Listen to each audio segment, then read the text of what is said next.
E whaatalo whātu talafo o la Radio Samoa le nei fo i tae au ma lo le soifua manuia o se mea whaafonga o talo le asolua.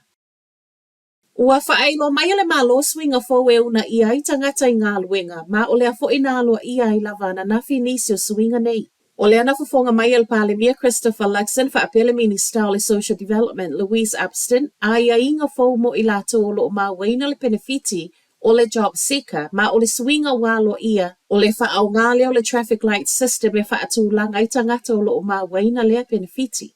O le traffic light system o se whainga i whaatu langa i le whaamalia ina o ai inga a o sa ili ngā luenga le tangata o lo ma waina le job seeker. Ma o le leu si ta ia o ai inga o lo sauma le benefiti o le a wha solo solo ai lava i le lano sama ma se ia o i le lano mumu le e wha asala i loa ma le toe anga vaa.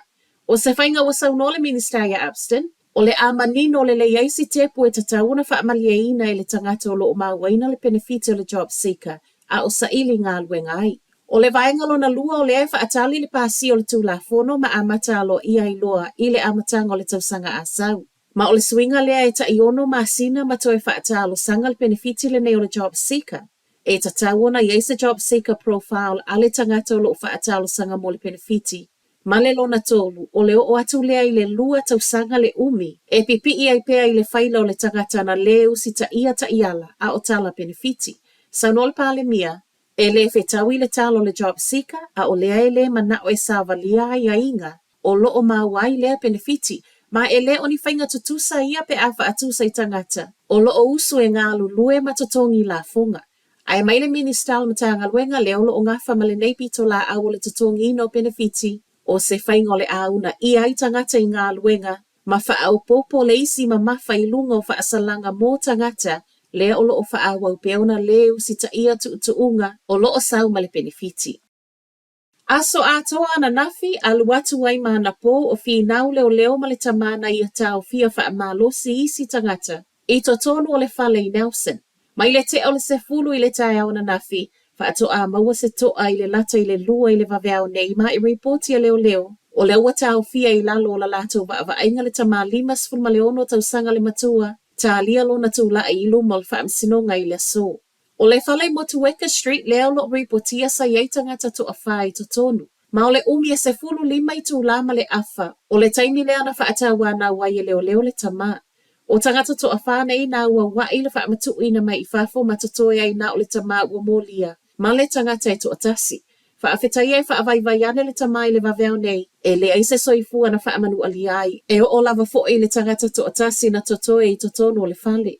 O le mata upu lava fo ile nei na whaiai ma lockdown i a o ngā latane wha apele whale mai i Nelson, ai mō leo wa wha amaunia mai ele sui o le ofisa, o le ana toe wala au isi leo wha au popo mai Wellington ne ma Canterbury.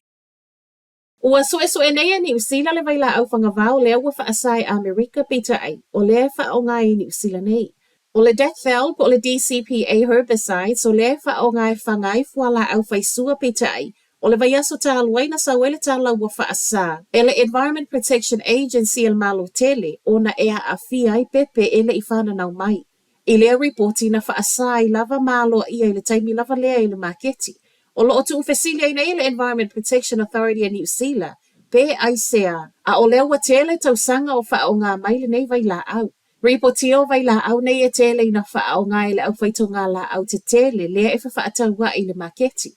O lo iei fo ima le work safe i to tonu so enga leo lo wha asolo nei i to tonu New Zealand. E silia ma le 1 miliona fesoa soani a New Zealand o le a ave mo Marshall Islands e tā penai mo taimi o wha lavlavi wha le natura ma suing o le tau. O le saunoanga lea le sui pale mi o New Zealand o ia fo ile minister o le va i whafo Winston Peters ananafi a o iai le taulanga i Madura. A o iai le sui pale mi a Peters i lana malanga te amilo i le atu Michael Enisia. Waia wha amatela ina le lamatia ngō fi o le motu mai mala wha le natura, ona o lona tūlanga tū ma walalo, ma o le neipolo ke tele, o se ata leo le tū ma losi o New Zealand i la ua mawhutanga. O le iai o le sui pale mia ma le au i Marshall Islands na whailoa iai ma le Presidente wha apea sui o lea malo, ai ele i wha a wau le whai ngā malanga i le Federated States of Micronesia ma Palau. Palu mai ona tūla i mai Winston Peters i lona tuwhinga wha le minister o le va i whafo, e le i malolo le malanga i Pasifika le ua whaafai nei o na malanga talu mai le masino te sema Ma o loo iai lona manaʻoga ia tele le taimi o Niusila i le Pasifika. Ma ia uma ne foʻi le tausaga lenei ua foʻi mai ana asiasiga mai le 17 atunuu o loo iai totonu o le liʻo a le Pacific Islands Forum. Ma tala faaiʻu, ua maua le tino maliu o le ato leʻi Gisborne 5 tausaga lea na suʻe. O Kaiza na amata suʻe mai le taolelua i le auauli o le aso sā, ma o lea faatoʻā mau ana nafi i le vai. Sa ilinga nei e le ngata o leo a o lea na iai le toʻatē le o tagata mai Wairoa. Gisborne faapea isi mai Tolanga Bay lea e o atu le tusa ma le tolu se lau i latou. Ma o se vaenga faanoanoa a o Sava Valley ma au mai iai lona tino mai le vai anga i le fale ana nafi. Pe ama le tula le umi na iai leo i le vai faatoʻā maua ma o le vai fo i le nei e tusa ma le se lau mita le mamau mai le fale o le ainga faanoanoa. O Talanala Radio Samoa, manuia le nei tai au.